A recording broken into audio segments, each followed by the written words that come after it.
হাওড়ার গোলাবাড়িতে পূর্ব পরিচিতের হাতেই খুন বৃদ্ধ। খুনের মামলা রুজু করে তদন্তে গোলাবাড়ি থানার পুলিশ।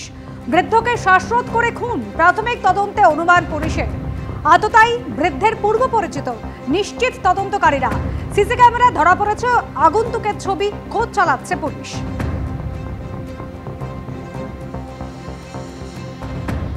আমরা এই মুহূর্তে রয়েছি হাওড়া শালকিয়ার অরবিন্দ রোডের একটি বহুতলে এবং আমার সামনে যে ফ্ল্যাট আমরা দেখাচ্ছি এই ফ্ল্যাটেই অসীম কুমার দে তার দেহ উদ্ধারের ঘটনা ঘটে।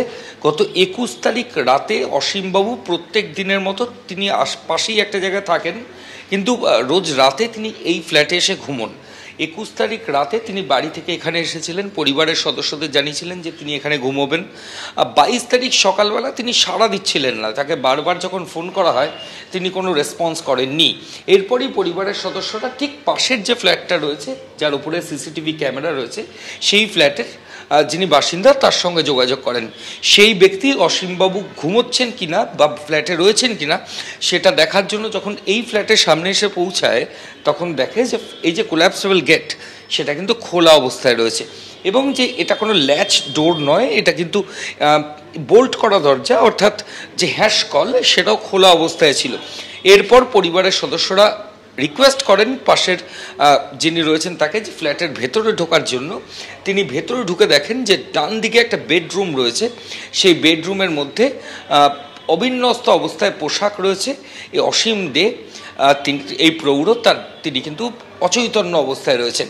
এরপরই পরিবারের সদস্যদের খবর দেওয়া হয়, পরিবারের সদস্যরা আসেন, পুলিশ আধিকারিকদের জানানো হয়, পুলিশ এসে দেহ পোস্টমর্টমের জন্য নিয়ে যায় এবং এই যে সিসিটিভি ক্যামেরার ফুটেজ সেটা পুলিশ আধিকারিকরা এক্সামিন করেন। পরিবারের সদস্যরাও দেখেন, তারা দেখেন যে সন্ধেবেলা এক ব্যক্তি, অসীমবাবু এই ফ্ল্যাটে আসার পর এক ব্যক্তি এই ফ্ল্যাটে ঢুকছেন এবং ঘণ্টাখানেক থাকার পর সেই ব্যক্তি আবার এই ফ্ল্যাট থেকে বেরিয়ে যাচ্ছেন।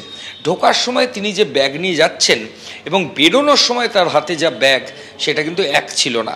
অসীমবাবুর যে জিনিস বিলঙ্গিংস সেই জিনিস হাতে নিয়ে ওই ব্যক্তিকে বেরোতে দেখা যাচ্ছে এবং অসীমবাবুর গায়ে থাকা যে আংটি থেকে শুরু করে যে বিভিন্ন জিনিসপত্র সে কোনো কিছুই পাওয়া যাচ্ছে না। প্রাথমিকভাবে পুলিশ আধিকারিকরা মনে করছেন লুঠের উদ্দেশ্যেই খুন করা হয়েছে প্রৌঢ় অসীম দেকে। কিন্তু কেন খুন করা হলো, মোটিভ কি, এই গোটা বিষয়গুলো নিয়ে এখনও অনেক জায়গাতেই ধোঁয়াশা রয়েছে। যে ব্যক্তিকে সিসিটিভি ফুটেজে আইডেন্টিফাই করেছেন তদন্তকারী আধিকারিকরা, তাকে এখনও পর্যন্ত গ্রেফতার করা সম্ভব হয়নি।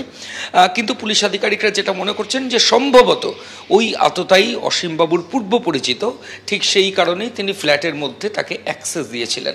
গোটা বিষয়টা গোলাবাড়ি থানার পুলিশ আধিকারিকরা তদন্ত শুরু করেছেন। খুনের মামলা রুজু হয়েছে।